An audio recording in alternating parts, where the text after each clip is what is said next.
はい、お疲れちゃん、主だよ。なんか焼けてますね。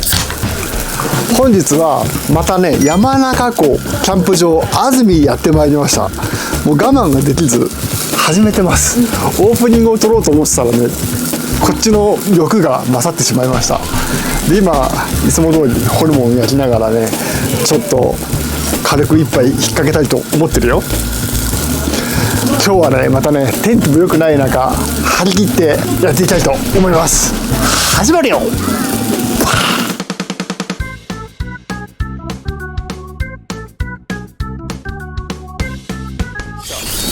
盛り上がってまいりましたね。来た来た来た。まずはホルモン行ってみたいと思うよ。パフッ。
はい、お疲れちゃん。